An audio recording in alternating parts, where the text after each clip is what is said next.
우리 사랑하는 성도님들, 우리 성도님들이 생각하시기에는 사람이 잘 변하는 것 같습니까? 아니면 변하지 않는 것 같습니까? 우리가 한번 옆에 있는 분들 한번 이렇게 보시면서, 옆이나 뒤에 있는 사람들을 보시면서 내가 볼 때 과연 이분이 예전보다 변했나 변하지 않았나 한번 생각해 보시기 바랍니다. 이제 성격이 다혈질이거나 이제 감정의 기복이 심하신 분들은 성격 때문에 이랬다 저랬다 좋았다 화를 냈다 나빴다 막 이러기 때문에 그게 막 쉽게 변하는 것처럼 보일 수도 있습니다. 그러나 일반적으로 사람이 태어날 때부터 가지고 있는 기질이나 또한 우리가 살면서 굳어진 그런 생각, 가치관은 잘 바뀌지가 않는다고 우리가 생각할 수 있습니다. 우리가 이제 성경 속에 나오는 인물들을 보아도 알 수가 있습니다. 오늘 본문에 예수님의 12 제자들 중에서 세베대의 아들 야고보와 그리고 요한이 나오고 있습니다. 그리고 그들이 예수님 앞에 나가서 무엇을 요구하고 있습니다.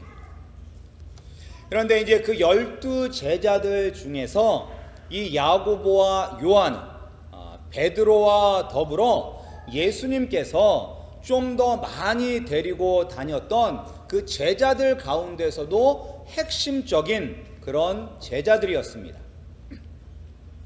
그러나 3년을 쫓아다닌 제자들도, 그리고 다른 제자들보다 더 옆에서, 오늘날로 말하면 마치 대통령이나 국회의원의 보좌관처럼 옆에서 밀착해서 섬겼던 베드로나 야고보나 요한도 예수님의 마음을, 그리고 예수님이 이 땅에 오신 이유를 알지 못하고 있는 것을 우리가 볼 수가 있습니다. 우리가 이제 그것을 어떻게 알 수가 있냐면 야고보와 요한이 예수님께 한 요구를 통해서 알 수가 있습니다. 그러니까 야고보와 요한이 예수님께 뭐라고 요구를 했는지 우리가 다시 한번 35절, 36절, 37절을 같이 읽어 보겠습니다. 35절부터 37절입니다. 같이 읽겠습니다. 세베대의 아들 야고보와 요한이 주께 나와 여짜오되 선생님이여 무엇이든지 우리가 구하는 바를 우리에게 하여 주시기를 원하옵나이다. 이르시되 너희에게 무엇을 하여 주기를 원하느냐? 여짜오되 주의 영광 중에서 우리를 하나는 주의 우편에 하나는 좌편에 앉게 하여 주옵소서. 지금 이제 야고보와 요한은 지금 예수님 앞에 나와서 이제 당당하게 요구하고 있습니다. 이렇게 머뭇거리면서 쭈뼛거리면서 요구하는 것이 아니라 당당하게 요구하고 있습니다. 그러니까 예수님, 우리가 구하는 것을 꼭 들어주시기 바랍니다. 우리가 원하는 것은 예수님께서 왕이 되실 때 나와 내 동생을 당신 다음으로 가장 높은 자리에 앉게 하기를 당신에게 요구합니다. 당신이 왕이시면 나와 내 동생은 넘버 2, 넘버 3의 자리가 되게 해 주세요 라고 예수님에게 요구하고 있는 것입니다. 그런데 이제 이런 생각이, 예수님이 왕이 되시면 예수님 아래서 내가 한 자리를 차지하고 싶다라는 그러한 욕심들이 이 야고보와 요한에게만 있었던 것은 아닙니다. 우리가 이제 그것을 또 어떻게 알 수가 있냐면 야고보와 요한이 이렇게 이야기를 하자 다른 제자들이 야고보와 요한에게 매우 화를 내고 있는 것을 볼음으로 말미암아 우리가 알 수가 있는 것입니다. 그러니까 자기들도 속으로 표현은 못하고 속으로는 그런 마음을 갖고 있었는데 이 야고보와 요한이 먼저 선수를 쳐버린 거죠. 예수님이 왕이 되시면 내가 예수님의 우편에, 내가 당신의 오른팔, 내가 왼팔이 되겠습니다. 먼저 선수를 쳤기 때문에 이렇게 막 화를 내고 있는 것입니다. 제자들과, 이 12 제자들과, 그리고 또한 예수님을 따랐던 그 사람들은 지금 예수님께서 이제 예루살렘을 향해서 올라가고 계셨는데, 그들이 생각할 때는 이제 예수님께서 예루살렘에 올라가셔서 왕이 되시겠구나라고 생각을 한 것입니다. 예수님도 왕이 되기 위해서 예루살렘에 올라가신 것은 맞습니다. 그러나 제자들이 생각하는 것처럼 세상적인, 즉 정치적이고 군사적인 왕이 되기 위해서 예루살렘으로 올라가시는 것은 아니었습니다. 그것과는 정반대로 예수님께서는 지금 죽기 위하여, 죽으러 예루살렘을 향하여 가시고 있었던 것입니다. 대적들에 의해 고난당하시고 죽음으로 창세 전부터 택하신 자들을 죄와 죽음에서 자유케 하시는 영적인 승리의 왕이 되시려고 예루살렘에 올라가시는 것이었습니다. 그런데 제자들은 그것을 알지 못했습니다. 근데 우리가 이제 여기서 생각할 수 있는 것은, 그렇다면 예수님께서 제자들에게 자신의 그런 목적을 알려주시지 않았기 때문에 제자들이 모르는 것 아닌가라고 생각할 수가 있습니다. 그러나 예수님은 이것에 대해서 여러 번 말씀을 하셨습니다. 이미 9장에서도 제자들이 이제 서로 이렇게 길에 오는 가운데서 누가 큰 사람이냐, 우리 가운데서 누가 큰 사람이냐라는 그러한 논쟁이 벌어졌을 때 예수님께서는 섬기는 자가 되어야 하며 어린아이 하나를 영접하는 것이 바로 나를 영접하고 그리고 하나님을 영접하는 것이라고 말씀하여 주셨습니다. 그리고 또한 예수님은 자신의 죽음과 부활을 3번씩이나 제자들에게 이야기하여 주었습니다. 8장에서 처음으로 고난당하시고 죽음을 당하시고 사흘 만에 살아날 것을 말씀하셨습니다. 그리고 또 그때 어떠한 일이 있었냐면, 예수님께서 이제 그렇게 말씀을 하시자 이제 베드로가 예수님을 붙잡으면서 예수님, 그렇게 해서는 안 됩니다 라고 예수님을 꾸짖었던 일이 있었습니다. 그러니까 예수님께서 사단아 물러가라 라고 하면서 베드로를 책망했었던 일이 있었습니다. 근데 그 일이 아주 오래전에 일어난 것은 아닙니다.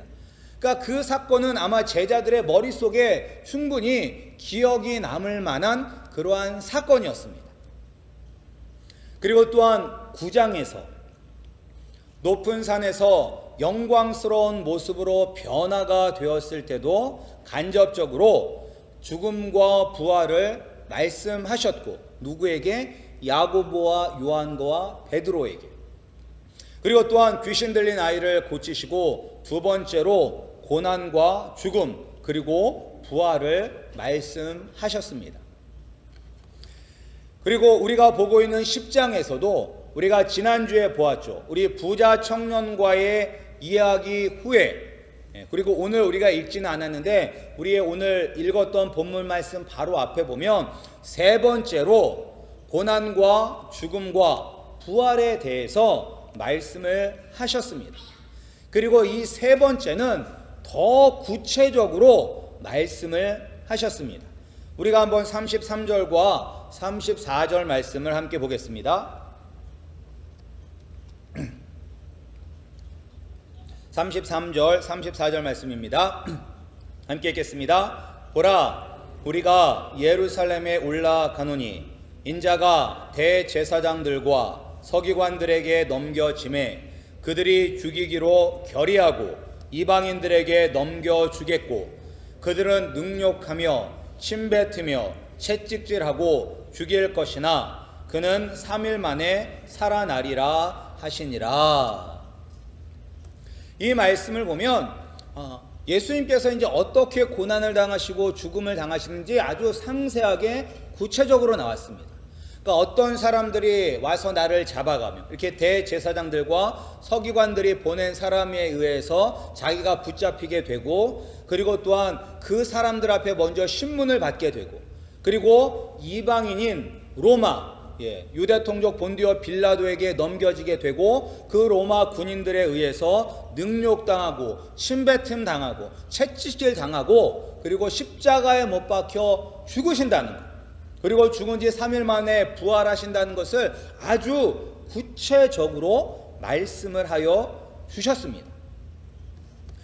이제 이렇게 예수님은 계속해서 그 길지 않은 시간 동안에 3번 연속으로 해서 내가 이 땅에 온 이유는 죽기 위함이다, 내가 죽고 고난당하고 죽고 부활하기 위하여 이 땅에 오셨다라고 3번씩이나 이야기하셨음에도 불구하고 제자들은 깨닫지 못했습니다. 오히려 지금 예수님께서 이렇게 3번째 내가 이렇게 고난을 당하고 죽은 후에 부활하겠다라고 말씀하시자마자 베드로와 요한이 주님, 나에게 그리고 내 동생에게 한 자리 주십시오 라고 요구하고 있는 것입니다. 근데 왜 제자들은 예수님의 그 마음을, 예수님의 이 땅에 오신 목적을 3번씩이나 말씀해 주셨음에도 불구하고 그들이 그것을 깨닫지 못했을까요? 이 제자들이 바보일까요? 오늘날 이야기한 것처럼 그냥 이 제자들이 돌대가리라서 아무리 얘기해도 알아듣지 못하는 그런 바보라서 예수님이 이 땅에 오신 목적을 모르는 것일까요? 그렇지 않습니다. 왜 이들이 깨닫지 못했냐면 사람은 다 그렇죠. 사람은 다 자신이 보고 싶은 것만 보고 자신이 듣고 싶은 것만 듣기 때문에 예수님이 반복적으로 말씀을 하셔도 이해하지 못한 것입니다. 우리가 이번에 대통령 선거를 통해서도 그런 사실이 이제 신문에도 많이 나왔잖아요. 많은 가짜 뉴스들. 그러니까 그것이 아무리 가짜다 할지라도 사람들은 그것을 믿지 않고 그냥 내가 보고 싶은 것, 내가 듣고 싶은 것, 내가 믿고 싶은 것만 선별해서 받아들이는 것입니다.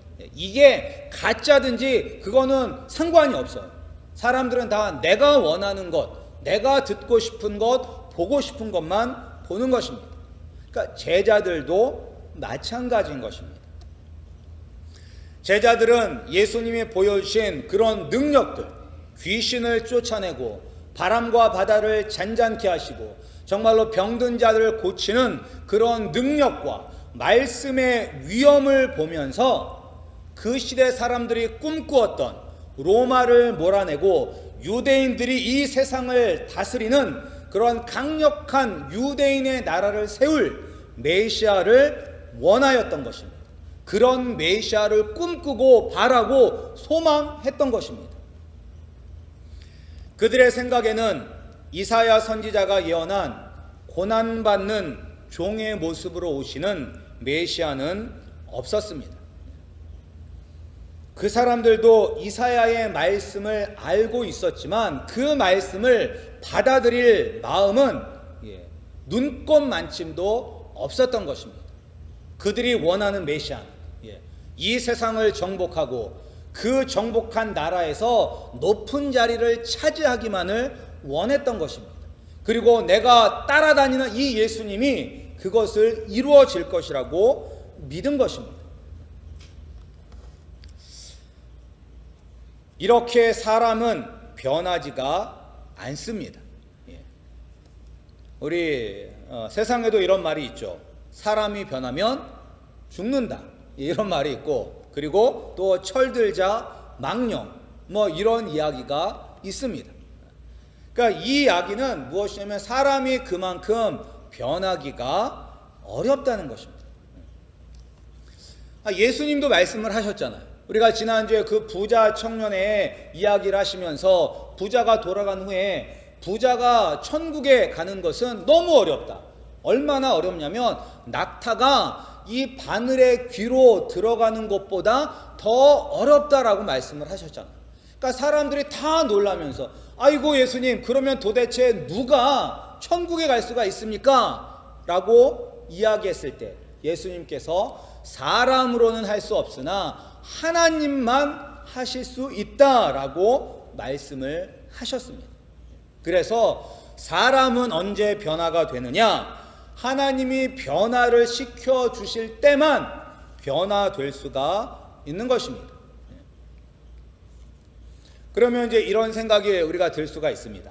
그렇다면 어차피 우리가 아무리 얘기해도 하나님이 변화시켜 주시기 전까지는 우리가 변화되지 않을 텐데 왜 예수님은 이해하지도 못하고 알아듣지도 못하는 제자들에게 이렇게 3번씩이나 연속으로 자신의 고난과 죽음과 부활에 대해서 말씀을 하셨을까라고 생각이 들 수가 있습니다. 어차피 하나님이 변해 주셔야지 변화될 텐데 우리가 아무리 얘기해도 안 될 텐데 왜 예수님은 그렇게 자신의 고난과 죽음에 대해서 말씀을 하셨을까? 그것은 믿음은 들음에서 나기 때문입니다. 믿음은 어디서 나느냐? 들어야지 생긴다는 거. 들어야지. 말씀을 들어야지만 우리 마음속에 믿음이 생겨나게 되는 것입니다. 그리고 하나님이 변화시켜 주실 때 들었던 말씀이 깨달아지게 되고 이해가 되고 살아있는 생명의 말씀이 되는 것입니다. 들어야지만. 제자들도 그들이 이해하지 못하였지만 성령이 이 땅에 오셨을 때 예수님께서 하셨던 말씀을 다 기억하게 되었고 성령님이 기억나게 하셨고 그리고 또한 깨닫게 하셨기 때문에 그들이 예수님의 말씀을 온 세상에 전파할 수가 있었던 것입니다. 그러니까 예수님이 어차피 내가 이야기해도 얘네들이 깨닫지 못할 텐데 나중에 하나님이 깨닫게 하시겠지라고 생각하고 제자들에게 가르치지 아니하셨다면 그들 복음이 세상에 전파되지 못했을 것입니다. 따라서 우리가 지금은 이해가 되지 않고 마음에 와닿지 않는다 할지라도 계속 들으면 언젠가 하나님의 때에 하나님이 일하셔서 우리를 변화시켜 주실 때 그때 우리가 들었던 말씀들이 생각이 나게 되고 그때 그 말씀이 이런 뜻이었구나 라고 우리가 깨닫게 되면서 우리가 예수님을 닮은 참 그리스도인으로 변화될 수가 있는 것입니다. 이것은 우리들이 우리의 자녀들을 신앙 교육을 할 때도 마찬가지입니다. 우리 애가 너무 어려서 아직은 몰라. 나중에 크면 이야기해 줘야지 라고 그렇게 하다 보면 이제 아이들이 크면 자기 생각이 생기기 때문에 부모님의 말씀을 듣지 않습니다. 우리가 어렸을 때부터 세뇌 교육시키듯이 세뇌 교육시키듯이 계속 아이들에게 말씀을 주입을 해야 돼요.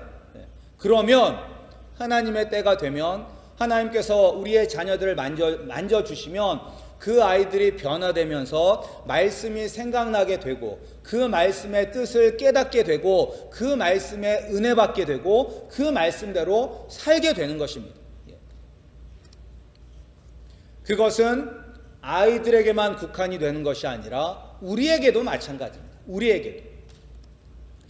비록 오늘도 예수님은 우리가 비록 이해하지 못하고 깨닫지 못하고 변하지 않는다 할지라도 계속 우리에게 말씀하시면서 예수님을 닮아가라 라고 우리에게 요구하고 계십니다. 야고보와 요한처럼 예수 믿고 세상의 성공, 세상의 명예, 세상의 부귀를 사랑하는 것이 아니라 죽기 위하여 이 땅에 오신 예수님처럼 우리도 죽으라고, 종이 되라고, 낮은 자가 되라고 말씀하고 계십니다. 예수님이 야고보와 요한에게 내가 마시는 잔을 그리고 내가 받는 세례를 너희가 먹고 마실 수 있느냐라고 물으셨는데, 여기서 말하는 잔과 세례는 예수님이 받으신 고난입니다. 고난과 희생입니다. 그러니까 너희도 나처럼 고난당하고 희생할 수 있느냐? 너희가 나를 따른다면, 너희가 내 제자라면 너희도 고난받고 희생하고 섬기는 자가 되어야 한다라고 말씀하고 있는 것입니다. 예수님의 고난은 종으로 섬기셨기 때문에 받는 고난입니다. 예수님은 우리가 세상 사람들이 원하는 것처럼 세상 사람들 위해서 군림하는 사람이 되는 것을 원하지 않으십니다.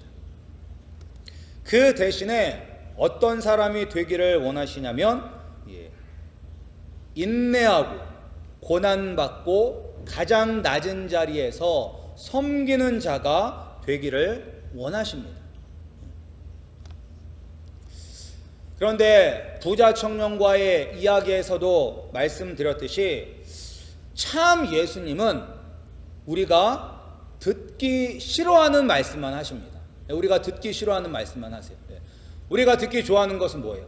예수 믿으면 너희의 자녀들이 다 하버드 간다. 그런 말 참 듣기 좋잖아요. 예수 믿으면 너희들의 사업이 잘 될 것이다. 너희들도 빌 게이트처럼 그런 부자가 될 것이다. 무엇이든지 나만 믿고 해라 하는 족족 다 성공할 것이다. 이제 그런 말씀을 듣기를 원하는데, 예수님은 부자가 천국에 가기는 낙타가 바늘기로 들어가는 것보다 더 어렵다고 말씀하시고, 그리고 오늘도 섬기는 자가 되라. 그것도 가장 낮은 자리에서 섬기는 자가 되래요. 우리가 섬기는 것도 옛날에 그런 얘기가 있잖아요. 옛날에 이제 요새는 이제 한국에서도 권투하는 사람들이 없는데, 이제 권투를 통해서 세계 챔피언이 되기를 원하는 사람들은 맨 처음에 가서 뭐부터 해야 되죠? 권투 도장에 가서 청소부터 시작을 해야 돼요. 청소부터. 이제 청소부터 시작을 한 다음에 점점 올라가는 거예요. 그러니까 세상 사람들이 받는 고난은 내가 이제 높은 곳에 올라가서 사람들을 군림하고 사람들을 내 마음대로 조종할 수 있는 자리에 올라가기 위해서 아래서부터 고난을 당하는 거예요. 그 고난을 견디는 거예요. 그런데 우리는 그렇게 되기 위해서 고난을 당하는 것이 아니라 섬기기 위해서, 나보다 못한 사람에게도 내가 낮아져서 그 사람을 섬기라고 예수님은 우리에게 고난받으라고 말씀하고 있는 것입니다.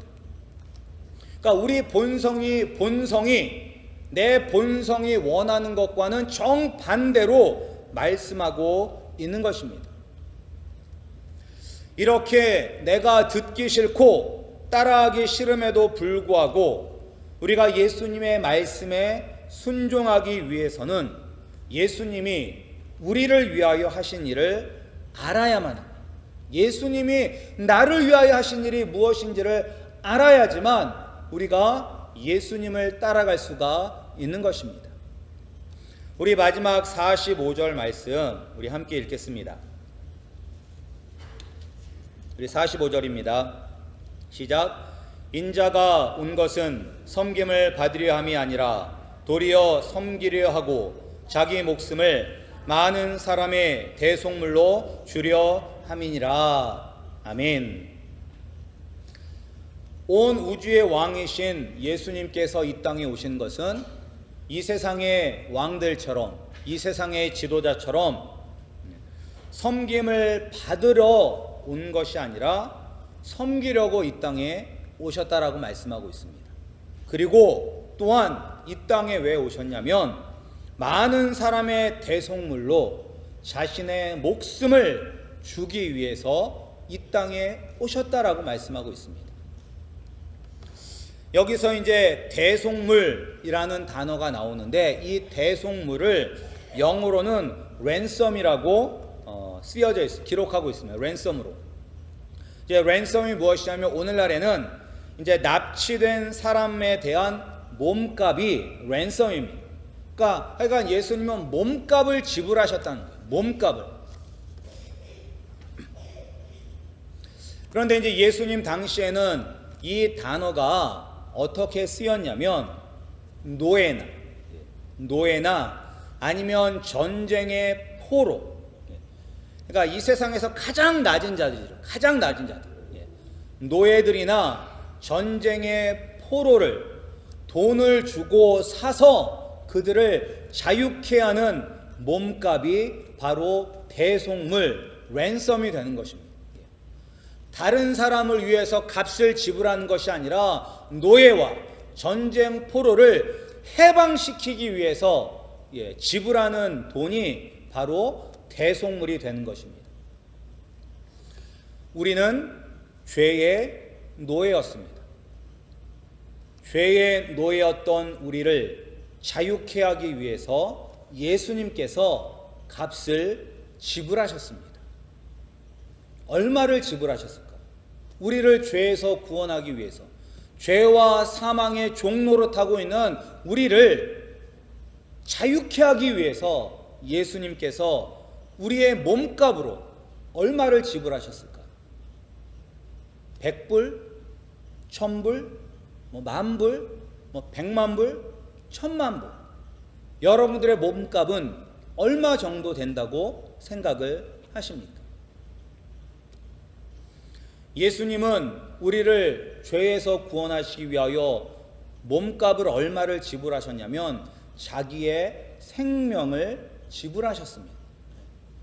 하나님의 아들이신, 하나님의 아들은 즉 하나님이에요. 하나님이 자기의 목숨을 우리를 자유케 하기 위하여 지불하셨다는 것입니다. 그런데 도대체 왜 그러셨을까? 여러분들 한번 생각해 보시기 바랍니다. 도대체 왜 예수님은 나를 이 죄와 사망의 이 노예에서 구원하시기 위해서 왜 하나밖에 없는 독생자이신 예수님, 하나님이신 예수님의 목숨을 몸값으로, 우리를 구원하기 위한 몸값으로 지불하셨을까? 도대체 내가 무엇이고 한데 나 하나 살리고자 예수님이 자기의 생명을 버리셨을까? 도대체 내가 무엇이고 한데? 더 이해가 되지 않는 것은 이런 나를 살리고 자유케 하실 계획을 세상을 창조하기 전부터 이미 세우셨다는 것입니다. 내가 예수님을 위하여 한 것이 아무것도 없는데, 내가 예수님을 기쁘게 하기보다는 예수님을 눈물 짓게 하고 한숨 쉬게 하였는데, 구원받기 전은 말할 것도 없고 구원받은 이후에도 주님의 뜻대로 살기보다는 내 생각, 내 뜻대로 산 적이 엄청 훨씬 더 많았음에도 불구하고 왜 이런 나를 세상을 만들기 전부터 택하시고 부르시고 의롭게 하셨을까? 이것은 무엇으로도 설명이 될 수가 없습니다. 그러니까 세상적인 생각으로는 도저히 설명할 수가 없는 거예요. 왜냐하면 이것은 이해타산이 맞지 않기 때문에. 이것을 설명할 수 있는 것은 단 한 가지밖에 없습니다. 하나님의 은혜라는 것입니다. 하나님의 은혜. 예수님이 우리를 위해 자기 목숨을 대속물로 주신 것, 우리를 구원하기 위하여 작정하시고 부르시고 의롭게 하신 이 모든 것이 하나님의 은혜라는 것 밖에는 설명할 수가 없습니다. 지금은 예수님이 나를 위하여 죽으셨다는 것이, 그리고 이것이 하나님의 은혜라는 것이 이해가 되지 않을 수도 있습니다.